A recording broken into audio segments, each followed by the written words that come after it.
On dit chez nous qu'une jeunesse qui ne connaît pas son passé est comme un arbre sans racines. Au moindre vent, il vacille. C'est pourquoi Queen Mafa, la web télé des femmes, lance Mémoire des dévancières, une émission qui donne la parole aux pionnières, celles qui nous ont ouvert la voie. Pour ce tout premier numéro, nous recevons non seulement une ancienne ministre et écrivaine reconnue, mais aussi et surtout une mère, une boussole de toute une génération de femmes burkinabées et africaines. Merci, Maman Bernadette Sanou Dao, d'avoir accepté notre invitation pour partager votre expérience. Merci. Bonjour, Maman. Bonjour. Bonjour à tous. Et vous êtes née en 1952, plus précisément le 25 février. Cela fait 74 ans et vous avez l'air en pleine forme. Quel est votre secret? D'abord, je vous dis bonjour encore et je vous remercie pour l'hommage que vous avez fait tout à l'heure pour les femmes pionnières, oui, mais ma personne en particulier. Pas vraiment de prétention, mais voilà. Merci en tout cas, je suis honorée d'être là. Et oui, j'ai 74 ans par la grâce de Dieu à ce jour. De secret, je dirais que c'est, si vous voyez une particularité ou je ne sais pas, quelque chose qui n'est pas tout à fait de 74 ans sur moi, c'est peut-être la grâce de Dieu, sinon je fais rien de spécial. Je fais un peu de sport, c'est vrai. J'essaye de ne pas mettre trop de produits sur mon corps. J'essaye de manger le plus sainement que je peux. Voilà. Franchement, secret, il n'y en aurait pas en tant que tel. Disons que la nature s'en mêle un peu et je lui suis très reconnaissante. Voilà. Et dites-nous maman, quand vous repensez à la petite Bernadette, quelle est l'image, le premier souvenir qui vous vient en tête et qui a forgé la femme de caractère que vous êtes? Femme de caractère, vraiment, on a des qualificatifs pour moi qui m'étonnent moi-même. Ce qui est sûr, je crois que nos parents, comme tous les parents à l'époque, nous ont inculqué vraiment la volonté de se prendre en charge très rapidement, de compter sur soi-même, pas d'être téméraire, mais d'être audacieux, d'être courageux, d'aller de l'avant. Je crois que c'est, en tout cas, nos parents de façon générale à l'époque, je crois que, et je pense que jusqu'à présent, ça continue. Ce sont ces valeurs-là qu'ils essayaient d'inculquer aux enfants parce que la vie était loin d'être facile. Elle ne l'est toujours pas, mais enfin, on avait un peu moins de possibilités encore, de facilité qu'aujourd'hui. Alors, il fallait se battre.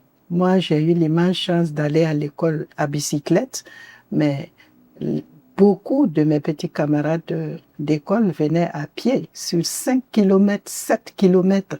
Alors, il y en a même qui étaient, autant que je me souvienne, il y en a qui étaient à 10 km. Donc, ils partaient de chez eux, je ne sais pas, peut-être à 5 heures du matin pour arriver à l'école et retourner le soir. Alors, si on n'a pas, disons, une certaine capacité d'autoprise en charge, de volonté d'aller de l'avant, je pense qu'il y a beaucoup de choses qui peuvent vous échapper. Quoi. Ça a dû partir de là. Et puis aussi, on le dit en Djoulako, c'est-à-dire, si tu t'assois, personne ne viendra t'en donner. Et puis, mais se balader tout le temps, être un peu partout, fourrer le nez dans toutes sortes de choses, ça peut t'amener des problèmes. Bref, trouver le juste milieu et avec le potentiel que la nature, le Seigneur surtout, vous donne, quoi. Voilà. Vous faites partie d'une génération de femmes pour qui aller loin à l'école, c'était un défi. Oui. Comment vous avez fait pour réussir? Oui, ça vraiment. Nous, dans mon cas, la chance a été que mes parents, j'ai jamais eu de problème de ce côté. Sinon, effectivement, j'ai commencé l'école primaire avec des petites filles qui sont à peine arrivées au CM2, la plus forte raison au-delà. C'était pas très facile. Et même au collège, j'ai le souvenir de cette camarade de collège, camarade de promotion. C'est pas possible. Elle est rentrée au congé de Noël, elle n'est pas revenue. Elle n'est pas revenue parce qu'elle était une année avant moi. Voilà. Elle n'est pas revenue des congés parce que on l'avait donnée en mariage. Donné, c'est trop dire. Nous avons appris par la suite, est-ce que c'était vrai? Je n'en sais rien, mais nous avons appris par la suite qu'elle avait comme été troquée contre une dette familiale à, à, je sais pas, un commerçant ou un quoi de la place. Et qu'à l'époque, son ami s'était battu bec et ongle pour acheter cette dette.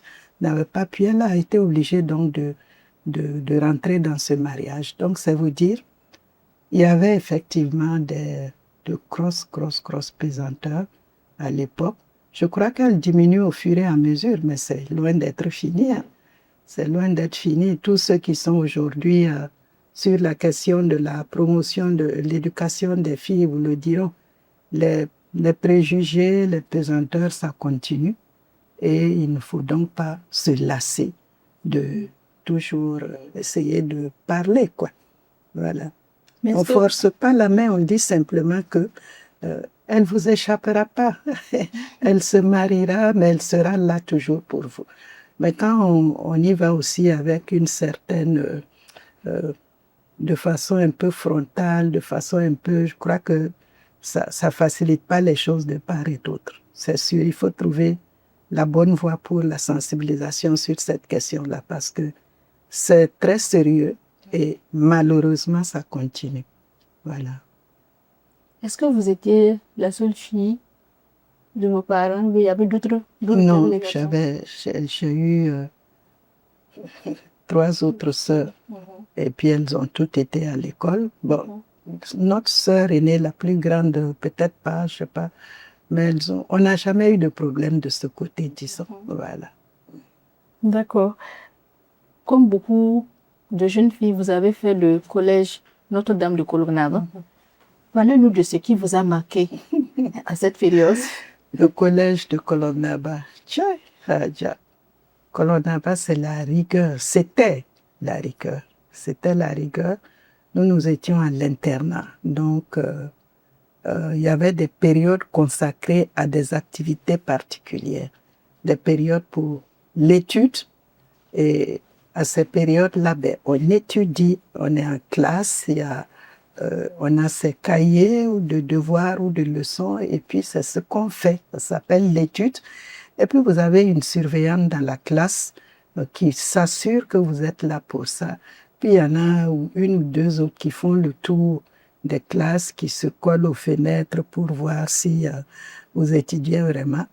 Je dis cela parce que justement, je me souviens de cette camarade de classe, là on était dans la même classe, qui a été surprise en train de faire autre chose pendant l'étude que l'étude. Je crois qu'elle rédigeait une lettre, qui plus est était une lettre destinée à quelqu'un qui n'était pas dans son répertoire de correspondants, parce que nous avions un répertoire de correspondants déposé chez les religieuses. Et quand on envoyait une lettre, toutes les lettres devaient être déposées, ouvertes dans un grand panier. Elle les lisait toutes. Et puis, elle comparait donc avec votre fichier de correspondant. Si ça ne correspond, il y a la personne à qui vous écriviez n'était pas sur la liste, un problème. Quand on recevait les lettres, c'était la même chose. Et elle a été prise comme ça, en train de rédiger une correspondance à quelqu'un qui n'était pas... ça lui a valu le conseil de discipline, enfin, et puis être exclu de l'école pendant combien de temps et ainsi de suite. Bref, pour cette occasion, quand même, nous nous sommes révoltés et les sœurs ont senti ça passer. On s'est vraiment révoltés, on a dit que trop c'est un peu beaucoup, quoi. On a tapé sur le... Bref, en tout cas, on a fait un peu de tambouille au collège et puis on a été obligés de ramener la fille parce que Nous nous sommes dit que c'est parce que c'était une fille de notre condition à nous. Si c'était une fille des grands de l'époque qui était pratiquement toute à Colonnaba, c'est sûr que la sanction n'aurait pas été aussi lourde. Donc, les filles de de ma condition là, on s'est révolté et finalement on a entraîné pratiquement tout le premier cycle, voilà. Mm. Oui, ça a été terrible, vraiment, cette révolte. Je crois que les sœurs de Colonnaba, elles s'en souviendront, quoi. On est monté avec de grosses barriques au dortoir, bref, on a dit, où elle revient, où on sort toutes, quoi. Bref. Vous avez une solidarité. Voilà, oui. On savait bien que peut-être on n'avait pas tout à fait raison, mais on s'est dit, on pouvait trouver autre chose que de l'exclure. C'est ça que nous n'avons pas accepté. Conseil de discipline, je veux bien. Voilà. Ok. De Ouagadougou à Dakar, puis Oshio, aux États-Unis. Ohio. Oui. Aux États-Unis, en passant par la Sorbonne à Paris.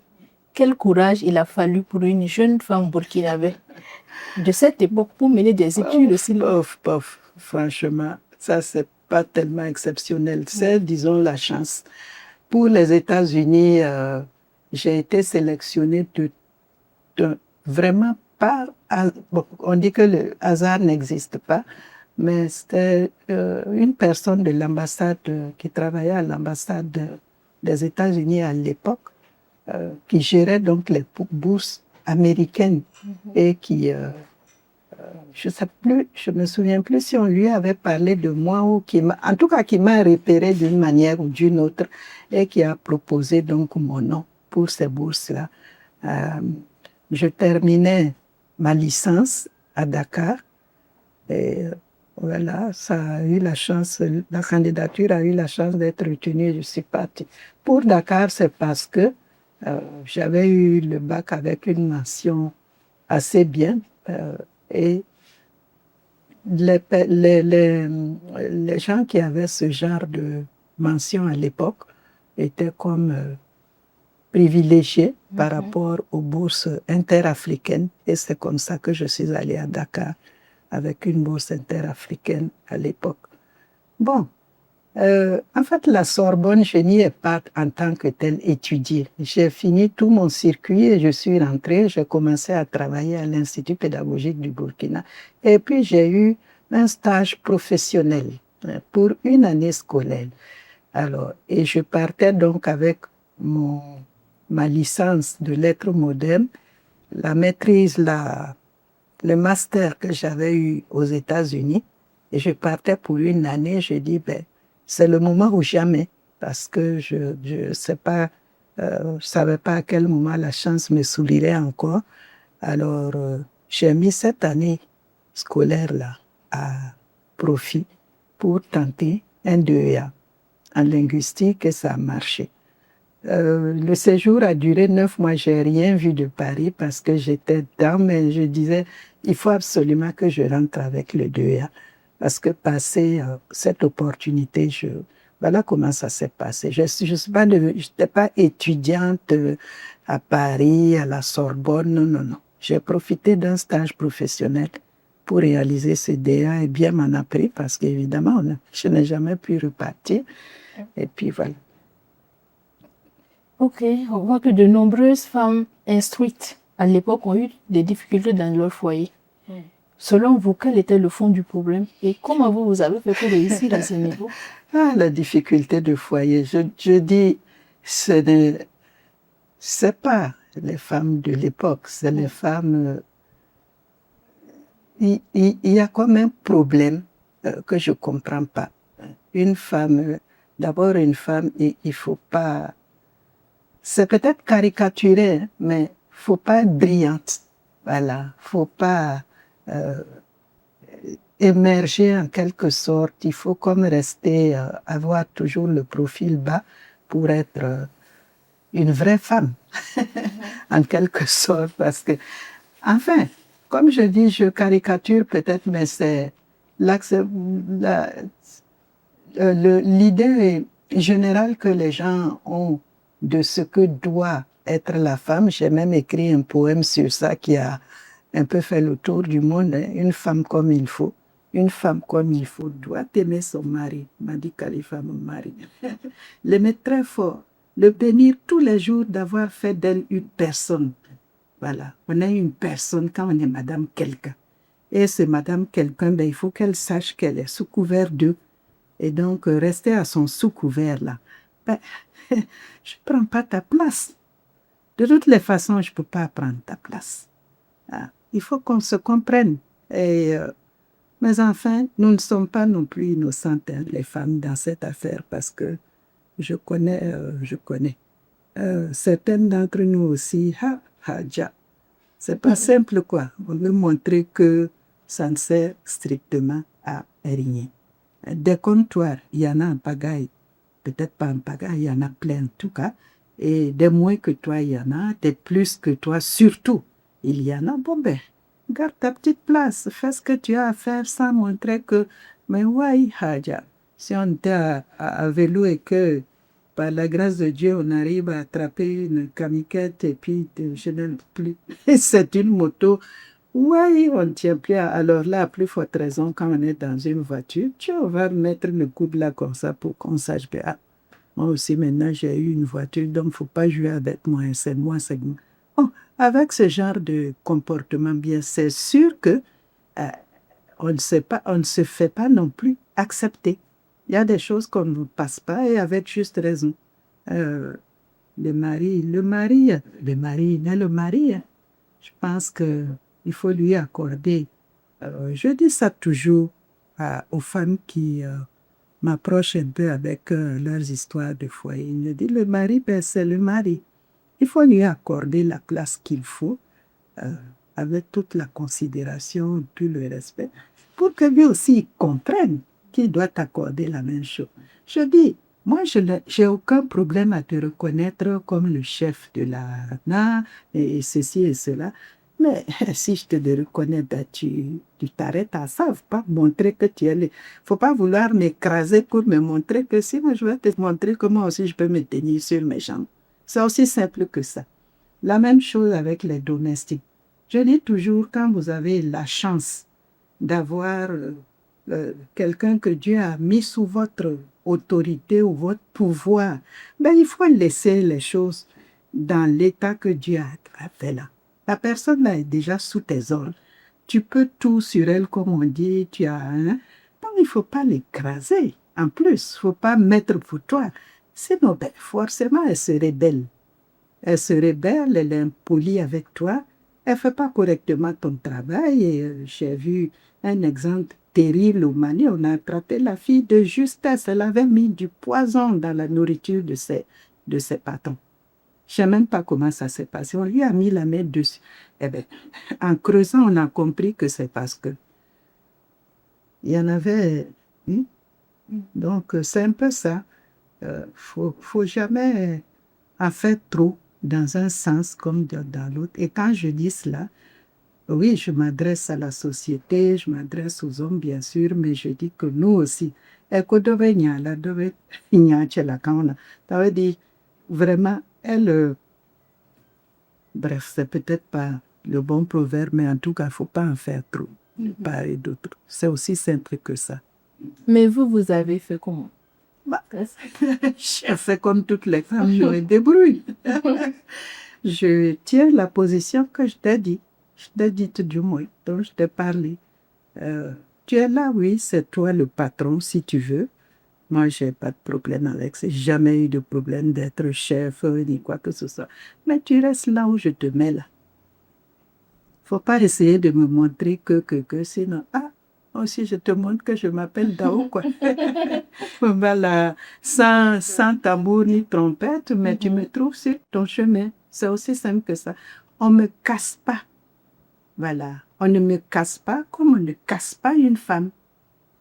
Et je répète, comme on ne casse pas non plus un homme. On garde sa place dans le respect mutuel. Si tu veux me montrer que, ben moi aussi je te montre que. Voilà. J'ai étudié, hein, j'ai dépassé quand même le CP1. Je suis. Bon, si tu veux me montrer que toi, tu es, je ne sais quoi, je te fais comprendre que je ne suis peut-être pas à ce niveau-là, mais je suis à 2 échelons en bas. Mais ce que je peux faire là, c'est presque autant que toi, peut-être. Donc, faut composer un peu avec moi, quoi. Faut comprendre que moi aussi, je t'apporte un petit quelque chose, et puis ça marche comme ça. On ne pas d'où de Bichouadja. Ça veut dire, si on mange les mamans les uns des autres, là, c'est ça qui fait que la sorcellerie est bonne.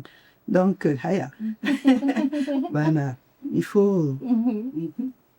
Plusieurs générations de Burkinabés ont appris à lire grâce à vos textes dans les manuels scolaires. Ouais. Quel effet cela vous fait-il de savoir que vous avez appris à lire à des millions de jeunes Burkinabés? Évidemment, j'en suis extrêmement fière, mais ce n'est pas mon manuel. Je dis partout où je passe, que nous sommes 2 personnes à avoir écrit ce manuel.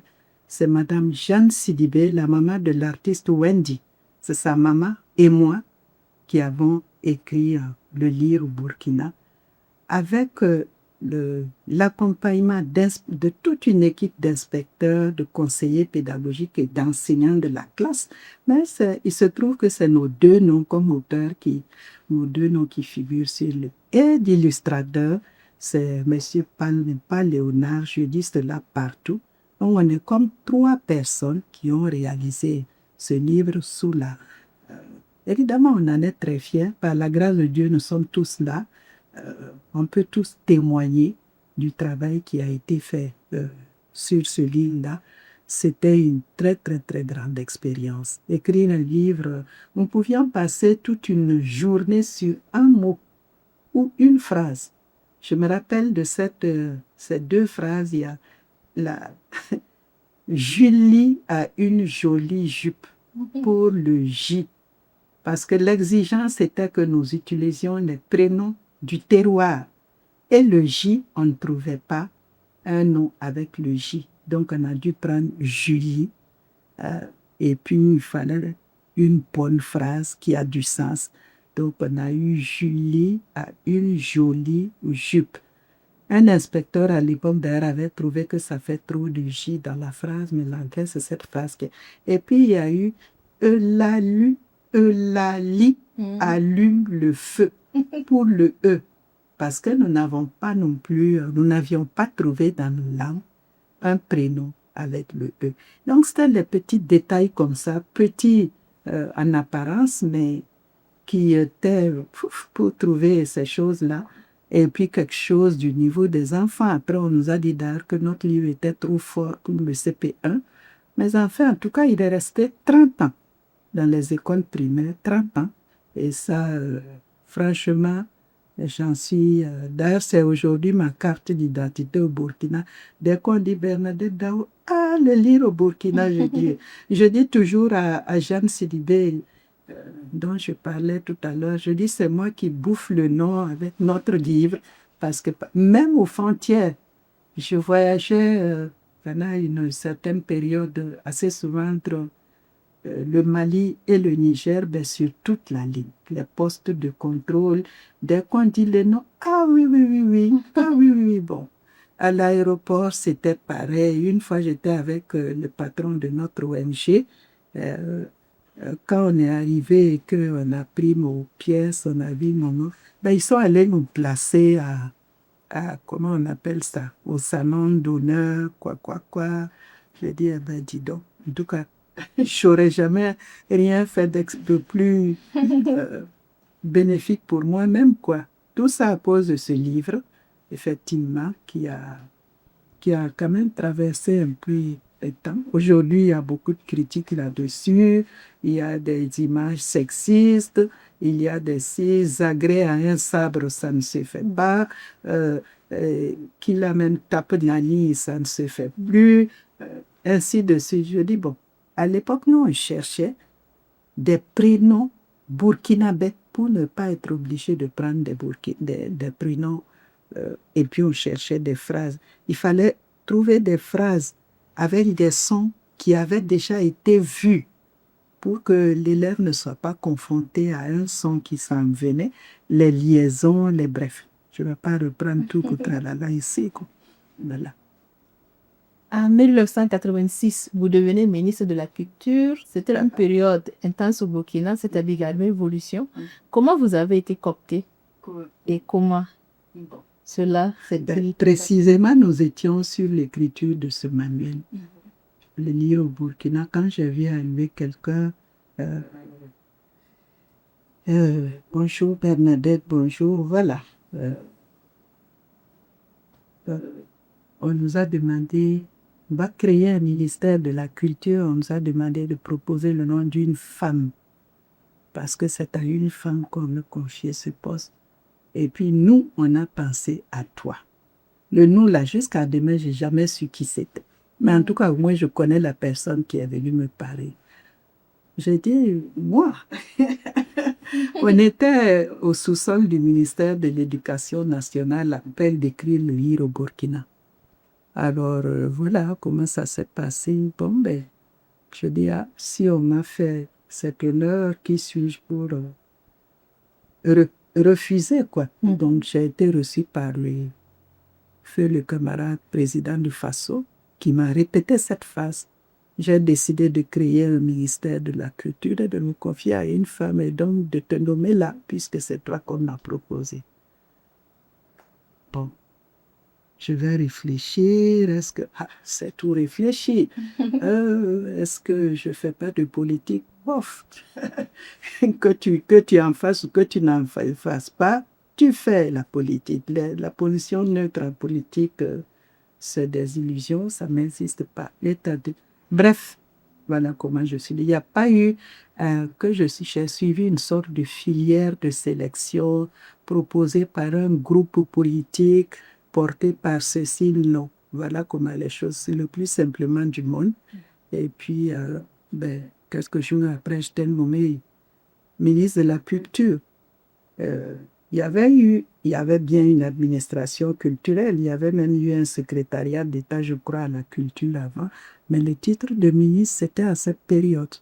Puis on a donc consolidé tout ce qu'il y avait comme administration de la culture et en particulier, nous avons pas créé, mais institutionnalisé le Faso d'Arfani à l'époque.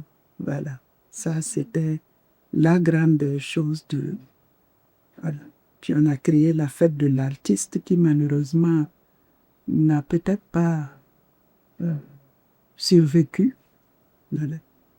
Mais la fête de l'artiste, c'était un peu une image de la fête de la musique. Nous, on a voulu en faire quelque chose de national. On a créé donc la fête de la musique qui devait se faire tous les derniers week-ends du mois de mai. On a célébré une première édition et puis je crois que ça n'a plus eu lieu quand je suis partie. L'Institut des peuples noirs, c'est de cette année. Et puis l'Académie populaire des arts. Ah là là, l'Académie populaire des arts. C'était quoi? C'est le théâtre Désiré Bonobo, l'ancien ouvert. Mais nous lui avions donné le nom de Académie populaire des arts. Alors évidemment, ça fait courir plein de monde d'un peu partout, du monde entier pour venir voir ce que c'est cette Académie populaire des arts ouverte à tout le monde. Bref, c'était un peu des choses comme ça. Comment la poétesse que vous êtes a-t-elle survécu à la politique? Oui, en restant la poétesse que j'étais. C'est en restant moi-même, ce que j'ai toujours essayé d'appliquer, en restant toujours égal à moi-même. Et comme je le disais tout à l'heure, quand vous essayez de faire quelque chose qui ne colle pas à votre âme, ce n'est pas en votre âme et conscience, ça ne marche pas. Ça ne marche pas. Alors, avant que j'aille au gouvernement, plein de gens qui étaient venus m'approcher pour telle et telle fois, j'avais toujours dit non. Simplement parce que, pas que la politique n'est pas utile, mais je disais ce n'est pas indispensable pour apporter la contribution que je souhaite apporter. C'est votre personne, votre potentiel, votre responsabilité, votre détermination, votre ceci et cela qui fait d'abord ce que vous voulez apporter au monde. Maintenant, si vous êtes porté par un courant politique, ça peut favoriser pas mal de choses. Les moyens, je sais pas, l'audience, les ceci, les cela, mais l'effort premier, c'est votre personne. Donc, voilà. Donc, si j'ai survécu, je crois d'ailleurs pas que... Bref, j'ai traversé ça en restant Bernadette Down. Voilà. Je n'ai pas beaucoup bougé de ma place. J'allais au marché comme d'habitude, au point que après j'ai eu vent de rapports me concernant en disant méfiez-vous de cette fille-là parce que de cette femme-là parce qu'elle va seule au marché et semblait pas avoir de problème. Je dis mais ça alors j'allais seule au marché afin d'être ministre. J'allais au marché acheter ma viande, mes condiments pour venir faire ma cuisine. Pourquoi aujourd'hui? Parce que je suis la camarade ministre de la culture, je peux pas faire ça. J'ai dit c'est comme ça que vous pompez la tête aux gens. Après ils se reconnaissent plus. Ils se reconnaissent plus. Pourquoi le fait de devenir ministre ou président de ceci, vous ne pouvez plus faire les humbles choses que vous faisiez par le passé le plus naturellement du monde.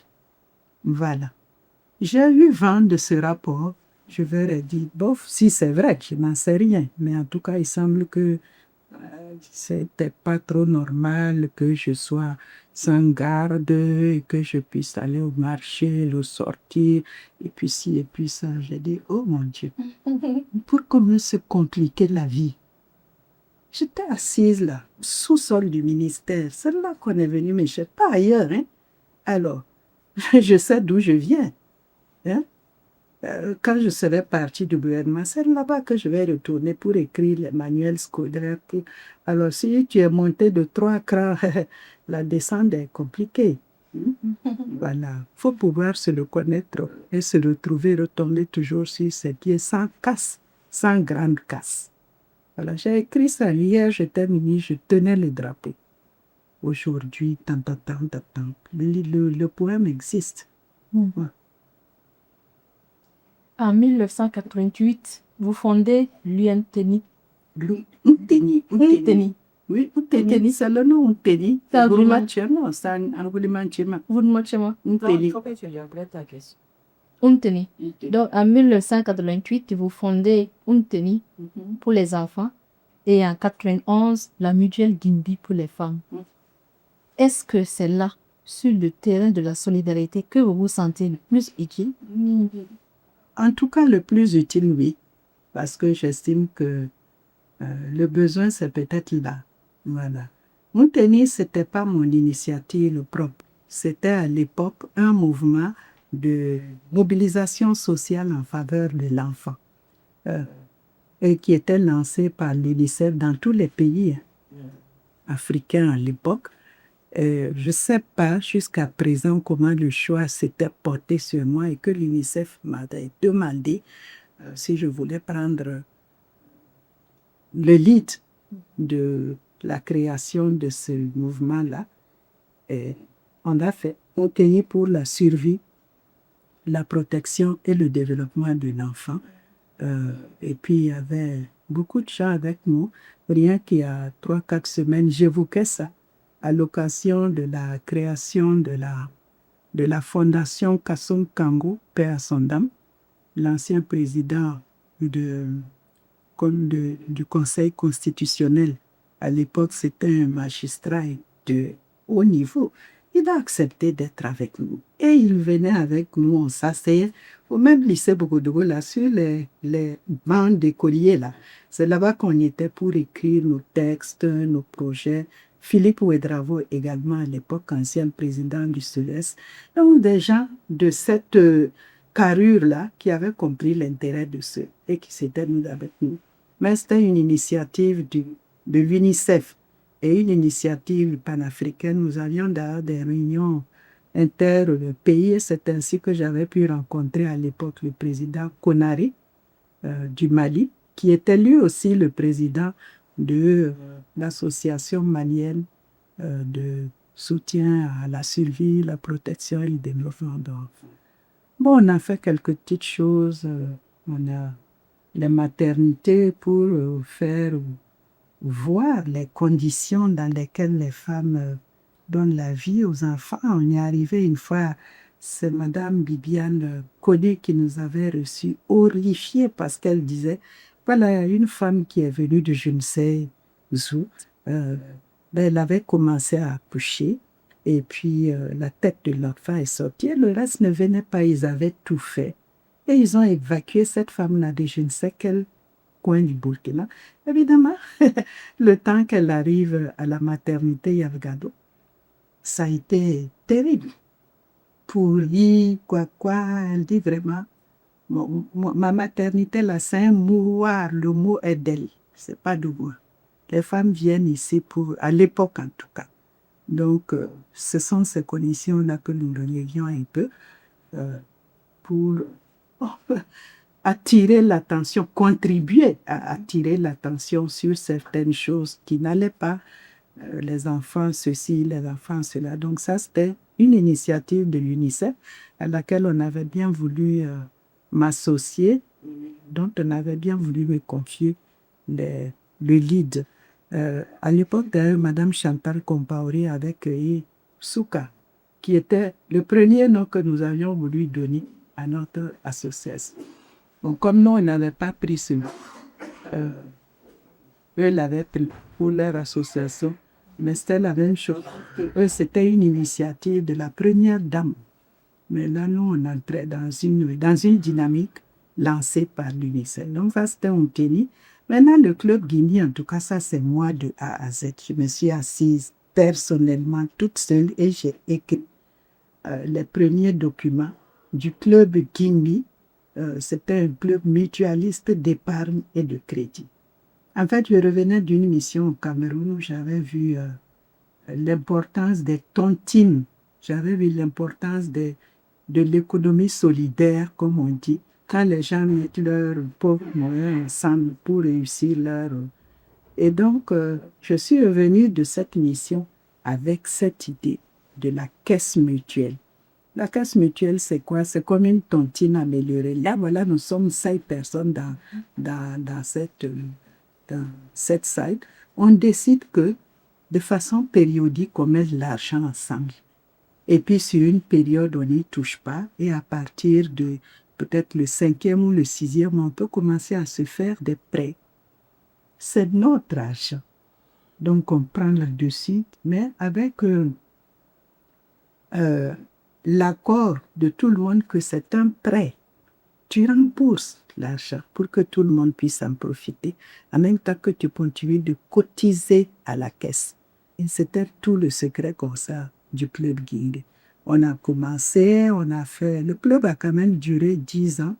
Et quand nous avons... C'était en 91 que finalement j'ai pu le créer en rassemblant 2-3 personnes. On a commencé. Et on cotisait à 20 000 francs par mois parce que nous étions toutes des salariés. Et puis quand on a commencé à mettre les premiers prêts en place, on a diminué ce taux de cotisation à 10 000, mais le principe est resté le même. Ça a duré une dizaine d'années. En tout cas, quand on faisait notre bilan à 10 ans, nous avions on avait pu mobiliser par le peuple moyen 51 millions de francs CFA. 51 millions. C'est-à-dire qu'il n'y avait pas 5 francs de quelqu'un dedans. Donc, à la rentrée scolaire, nous achetions toutes les mobilettes pour nos enfants, les fournitures scolaires, les scolarités, les trousses familiales de santé. On créait nos pauvres petits projets. Il y en a qui faisaient maquis, resto, des petits restaurants, des petits maquis, un centre médical qui existe juste là, à la cité en 2, un taxi. À l'époque, il y avait les taxis. Comment on appelait ça? Du coup, on allait téléphoner là.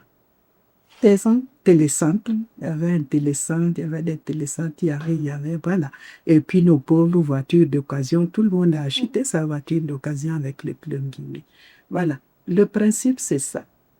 L'économie solidaire, parce que en réalité, nous avons à nous et chez nous et d'entre nos mains les moyens de faire quelque chose. Je ne dis pas tout, mais commencer quelque chose, on en a les moyens. Sinon, s'asseoir pour dire on n'a pas fait ça pour nous là, il faut oublier ça. Il faut oublier. Nos mamans ont toujours fait ça et c'est avec ça qu'elles s'en sont sorties. Paris là. Toutes nos mamans ont fait ça. Elles font 50 francs. Hein? Tous les jours. Ou 50 francs toutes les semaines ou les 5 jours. C'était bien rodé. Ou c'est 50 francs, ou c'est une assiette, ou c'est un bol de riz. Mais c'est cette économie solidaire qui a toujours fait marcher. Elles s'en sont sorties. Comme ça, avec ça qu'on a scolarisé, que nous, tout on a été scolarisés. Bon, bref. La base, c'est la confiance et la détermination à le faire. Et je vous assure, on en avait quand nous sommes allés vers les banquiers pour montrer notre projet. C'est simple, ils ont simplement copié l'idée. Et ils ont fait ça avec évidemment beaucoup plus de moyens que nous. Je peux en témoigner parce que, en tout cas, ils ont créé un petit groupe pareil et eux, ils cotisaient 100 000 francs par mois. Parce qu'évidemment, des banquiers, 100 000 francs par mois.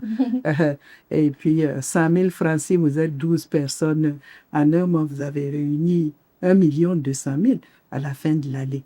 Si au bout de 6 mois, vous commencez à vous donner des prêts, à un mois, 1 200 000 multiplié par 6, ça veut dire que dès les premiers prêts, vous pouvez donner 1 million ou 2 millions à quelqu'un. C'est aussi simple. Donc, faites des caisses mutuelles. J'ai vendu cette idée partout où je suis passée. Et même au sein de ma famille, avec mes enfants, on a essayé. Ça marche si on le bien. Voilà. Donc, c'est ça. Pour revenir à la question, oui, c'est là où se trouve et le besoin et la capacité d'agir. C'est là que ça se trouve. Il faut seulement s'y mettre. Sans peur, sans prétention, encore une fois. C'est mon âge, j'en fais un peu ce que je veux. Voilà. En 99, soit 13 ans plus tard, vous retournez au gouvernement pour l'intégration régionale. Ouais. Quel est le secret pour rester une femme digne et respectée dans ces hautes sphères pendant si longtemps? Ça, c'est des préjugés, ma chérie. Les femmes qui sont au gouvernement, elles sont dignes et respectables. Mais notre pays, là, il est trop fort pour gâter le nom des gens. C'est-à-dire, une femme, tu ne peux pas être dans une place de responsable sans que ce ne soit par tes, excusez-moi, je vais être très grossière, que ce ne soit par tes fesses que tu es arrivé là, que ce ne soit par ceci ou cela que tu es arrivé là, mais par la grâce de Dieu, nous sommes des femmes de ce pays. On a fait des études, on a les capacités, on a les compétences. Hein? Regardez ça d'abord. Et pourquoi quand c'est nous là, c'est pour nous qui sommes les hommes avec lesquels on le fait là, puisque finalement c'est ça. Pourquoi pour eux on ne dit pas? C'est ça qui n'est pas normal non plus. Bon, si je suis restée ceci et cela, ben, comme je l'ai dit, je suis toujours restée égale à moi-même, mais je vous assure, elles font. Toutes les femmes à ces postes de responsabilité là, elles ont tout à fait conscience que c'est le genre de danger qui les guette. Donc, elles font extrêmement attention. Extrêmement attention. Mais ce qui arrive à une femme au gouvernement, c'est ce qui arrive à 20 000 femmes dans la journée dans Ouagadougou. Voilà. C'est une famille. Et ça peut arriver. Et le monsieur aussi, qu'il soit président, prêtre ou tout ce que tu veux, ça peut arriver. Donc, n'allez pas dramatiser ça en disant elles ne sont pas ceci ou elles sont plutôt cela. Non. C'est pas comme ça. En tout cas, moi, toutes celles avec qui j'étais au gouvernement, je crois que on s'en est sorti par la grâce de Dieu. Je vois que ça continue. Mais comme je dis, si on veut gâter ton nom dans Ouagadougou, la compte sur moi. Si vous voulez, je peux vous raconter, ne serait-ce qu'une seule anecdote, parce qu'il y en a au moins 5 que je courais. Alors, il y a une dame qui m'appelle un jour, j'étais plus ministre, hein, j'étais DG quelque part. Bonjour, Madame Sanou Bernadette, oui, c'est moi. À qui ai-je l'honneur? Fichez-moi la paix. Ça n'a pas d'importance, mais je vous préviens. Le jour où je vais vous attraper dans Ouagadougou avec mon mari là, vous allez savoir quelle femme je suis. Moi, je suis une femme à scandale. Hein. J'ai dit, chère madame, si vous me disiez au moins votre nom. Non, ça n'a pas d'importance, mais en tout cas, je vous préviens. J'ai dit, ah, madame, s'il plaît, s'il vous plaît, le jour où vous m'attrapez avec votre mari, il faut me montrer que vous êtes une femme. Ah, elle raccroche. Je suis restée tremblant comme ça avec mon téléphone en main. J'ai dit, voilà, qu'est-ce qu'on a bien pu aller raconter à cette femme que je n'ai jamais connue, hein? Jamais su qui m'avait appelé. Jamais su. Voilà. Elle va mettre des loupards qui vont casser ma voiture, sinon me faire m'agresser en ville, sans que je sache de quoi il s'agit, sans que je sache même pour quel monsieur elle me fait des histoires. Une autre, j'appelle, bonjour, est-ce que je voudrais parler à Zena Neri. Non, Zena pour que j'ai dit. Oui, c'est comme ça. Comme c'est moi qui décroche aujourd'hui, vous changez de... Non. En tout cas, il n'est pas là. Hein. Il n'est pas là. Si vous vouliez parler, je dis, madame, calmez-vous. Moi, je cherche une dame que j'appelle pour Néré. Je me suis peut-être trompée d'un chiffre sur son numéro. Je n'appelais pas un homme, j'appelais cette femme-là. Fichez-moi la paix, elle parle, elle tempête, tout. Elle raccroche. Hey. Voilà. C'est des choses comme ça. Ou alors on te rencontre, on monte voir ton mari. Mais c'est quoi même? Vous avez divorcé? J'ai dit, aïe. Il dit, mais pourquoi? Mais pourquoi il signe Bernadette Dao? Mais c'est son nom. Allez donc lui demander, Bernadette Dao, c'est mon épouse, mais elle est née Dao. Pourquoi elle ne peut pas écrire ça sur ses livres sans que ça ne soit un problème? En tout cas, ce n'est pas normal. Il faut lui dire.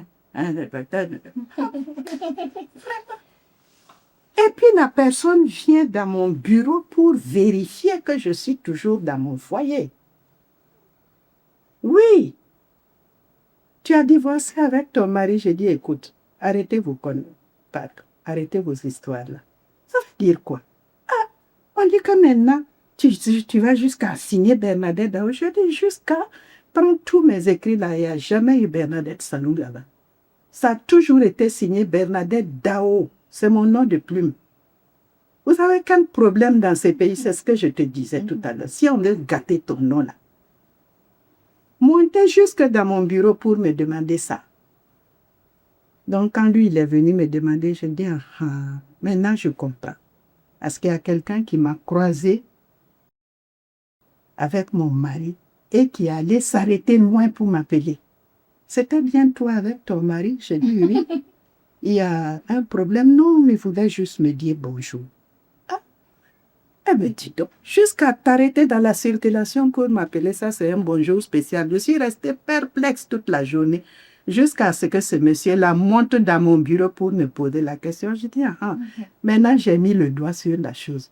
C'est pour te dire. C'est comme ça qu'on mélange les gens dans ce pays-là et un peu partout. Hein. En Afrique, on est trop fort pour ça.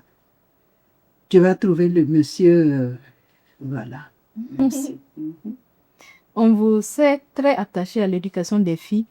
Est-ce que vous pensez que le combat a vraiment changé entre votre époque et la nôtre? Non, le message doit rester le même. Les filles doivent aller à l'école parce que c'est un droit de l'enfant d'aller à l'école. Maintenant, les conditions, c'est sûr qu'il y a 30-40 ans, c'était un peu plus difficile. Aujourd'hui, plus personne, je relativise. En tout cas, très très peu de gens lésinent encore sur ou sont réticents à mettre les filles à l'école. Mais je dis qu'il faut continuer de rester vigilant et constant dans le message. Mettez les filles à l'école. Mettez les filles à l'école, ce n'est pas suffisant. Laissez les filles à l'école. Parce que le gros problème du Burkina pour l'éducation des filles, comme dans la sous-région, c'est ça. Elles vont aller massivement à l'école, mais le maintien est tout un problème. Le maintien est un problème. La même dame dont je parle, quand elle a eu le CEP en son temps, eh bien, on l'a amenée regarder, voir le collège, lui montrer le collège où elle devait aller en lui disant, c'est là que tu vas aller. Mais tant que je serai en vie, jamais tu vas aller au collège. Non. Elle n'est pas allée au collège. Une personne brillante, vous comprenez? Elle a dû ramer, faire trois quoi pour décrocher un emploi. Et puis évidemment, comme il fallait s'y attendre, celle qui est devenue le soutien de cette famille-là qui l'avait amenée regarder le collège là, pour dire tu n'y vas pas.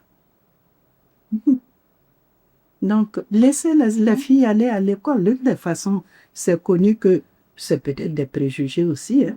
Je crois que les filles sont tout petit peu plus sensibles parfois à certaines situations que les garçons. C'est pas toujours prouvé. Mais en tout cas, quand elles en ont les moyens, elles n'hésitent pas à aider.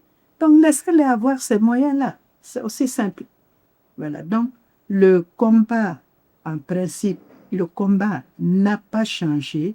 Le message doit rester le même. Mettez les filles à l'école, maintenez-les à l'école, laissez-les poursuivre autant qu'elles le peuvent et de toutes les façons, tout le monde en tirera profit.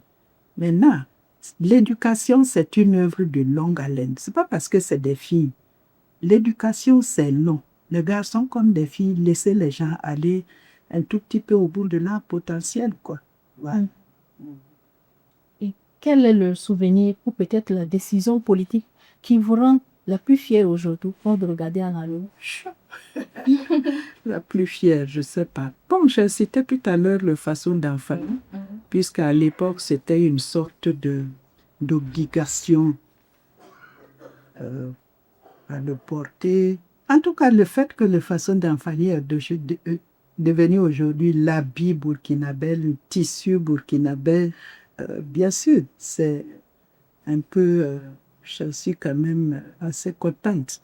Donc, et les gens le portent volontiers. S'ils créent des choses, c'est devenu tellement stylé. À l'époque, d'ailleurs, quand on avait créé, les camarades présidents avaient voulu que 5 ministères, autant que je me souvienne, 4 ou 5, créer des ateliers de production. Alors, la culture, bien sûr, notre atelier s'appelait Ferrego, la culture pour les aspects culturels.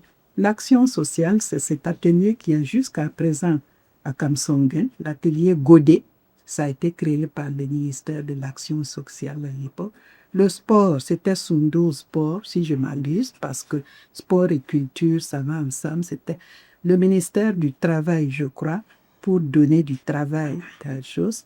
Et puis, le 5e, ça devait être le ministère de la Recherche, pour effectuer des recherches sur le tissu, là, pour son amélioration, les questions de teinture, bref, l'amélioration d'une manière ou d'une autre, pour que ça puisse...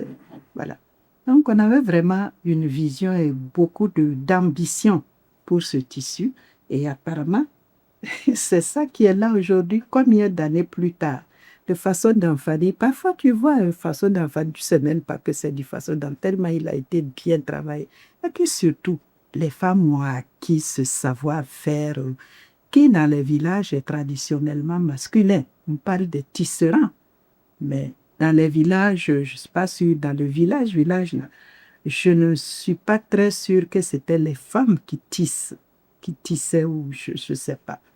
Mais en tout cas, aujourd'hui, le façon d'avenir, c'est un savoir-faire féminin, majoritairement. Et elles font du très, très bon travail. Voilà. Et ça, c'est très important qu'un savoir-faire aussi important soit féminin, quoi. Voilà. Donc, Maman, malgré cette carrière bien remplie, on vous voit toujours engagée auprès des jeunes, surtout à travers l'association Modèle dont vous êtes la présidente. Vous ne vous arrêtez jamais. Où puisez-vous toute cette énergie? Dans vos yeux, les gens qui vous font confiance, on dit toujours ici tu es devant quelque chose. C'est qu'il y en a qui acceptent d'être derrière, qui acceptent de te soutenir, qui acceptent de valider tes projets, tes idées, de te faire confiance. Évidemment, quand c'est comme ça, tu n'as pas d'autre choix, on ne fait pas d'autre choix. En tout cas, tu es motivé à continuer à travailler. En tout cas, aujourd'hui, oui, avec l'association Modèle que nous avons créée en 2021, on fait des petites choses. Je vais d'ailleurs voler votre micro pour dire que nous organisons à partir du 10 de ce mois du 10 au 22 août, un camp de lecture pour les enfants de 9 à 14 ans. C'est la deuxième édition, donc ça c'est entre autres activités, quoi.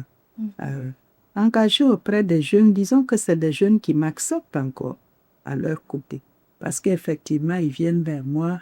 Est-ce que tu peux préfacer un livre? Est-ce que tu peux relire ce que j'ai fait?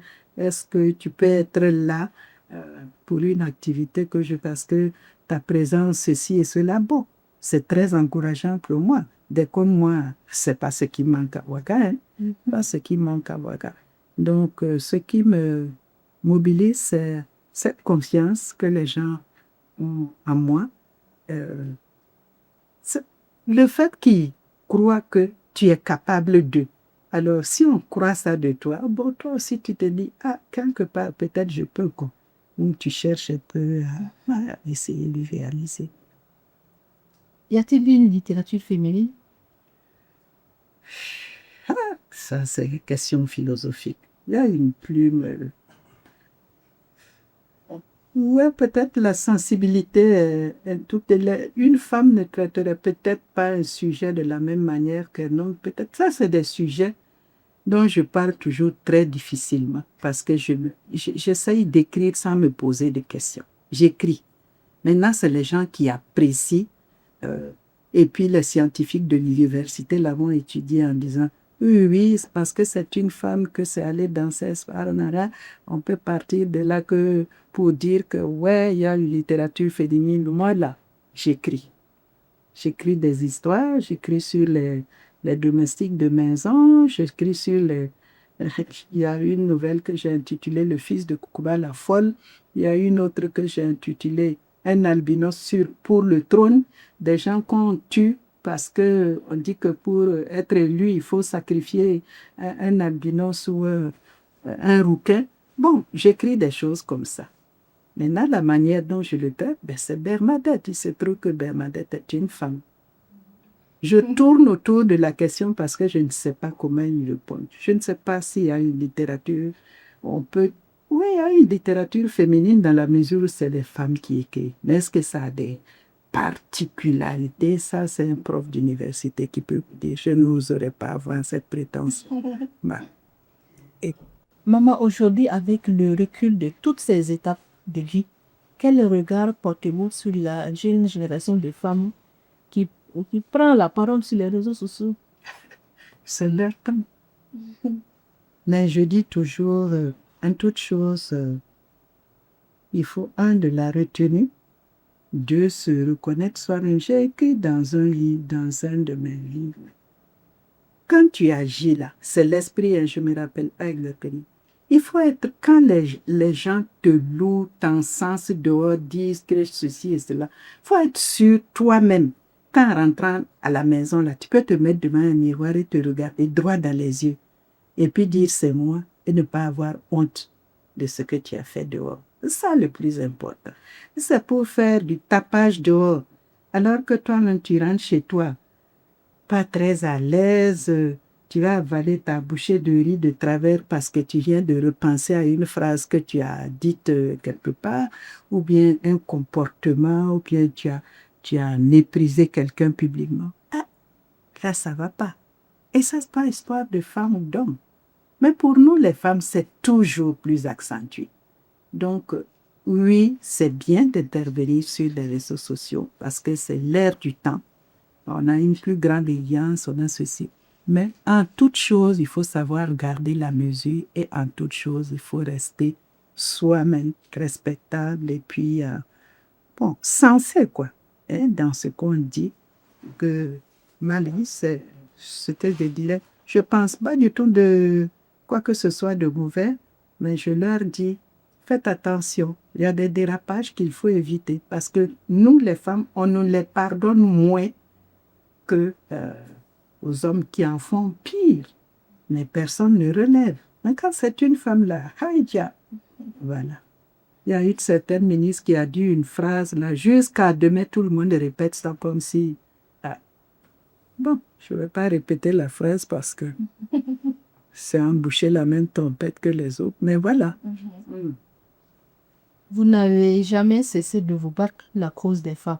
Selon vous, quels sont les combats que les femmes burkinabées doivent encore mener aujourd'hui? Encore, c'est toujours la même chose, c'est participer, participer à des forts potentiels, participer envers et contre tout, participer contre vents et marées. Je suis là, il faut compter avec moi. Je ne suis pas quantité négligeable, vous le savez bien. Vous savez de quoi je suis capable, vous savez de quoi nous sommes capables. Comptez avec nous.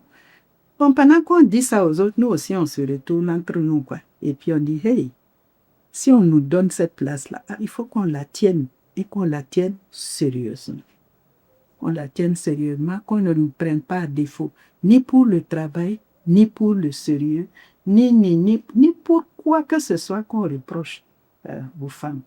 On prend des gens en flagrant délit d'adultère. Tiens, c'est la femme. On va même te mettre dehors, te photographier en ouvrant ton pain, faire quoi. Mais l'homme, on ne le voit pas. Alors, donc, les combats, ils n'ont pas changé. C'est participer, contribuer contre vents et marées, contribuer. Et quand je dis contribuer, c'est contribuer, c'est-à-dire mettre la main à la pâte en prenant des garde-fous de... Voilà, il ne faut pas qu'on nous prenne à défaut, quoi. Pas qu'on nous prenne à défaut. Voilà. Si vous devez choisir une valeur, un seul pain à nous léguer pour que nous nous égarons, quelle serait cette valeur? L'humilité. L'humilité et puis l'humilité. Voilà. Parce qu'il y a tout dedans. Un tonneau, la capacité de se mettre avec les gens, d'écouter, de les écouter, de prendre ce qu'ils vous donnent et puis pour proposer très modestement une contribution. Bon, l'humilité. L'humilité, ça veut dire aussi n'avoir aucun complexe, surtout pas de supériorité. De toute façon, ta tête n'a qu'à toucher le ciel, il y a toujours quelqu'un au-dessus de toi. Donc, il faut te calmer, rester à ta place là. Voilà. Donc, l'humilité, je dirais ça, parce que je me dis, j'ai dit dans un la façon dont tu te présentes au monde, ça facilite pour toi la traversée du monde en question. Donc, alors, l'humilité, rester, ça ne veut pas dire qu'il faut vous écraser. Non. L'humilité, c'est une très grande responsabilité. Voilà. Merci, maman. Ainsi s'achève ce premier numéro de Mémoire des Dévancières. Nous espérons que ce voyage auprès de Maman Bernadette Sani Dao vous a autant inspiré que nous. Merci de nous avoir suivis sur Queen Mapa, la web télé des femmes.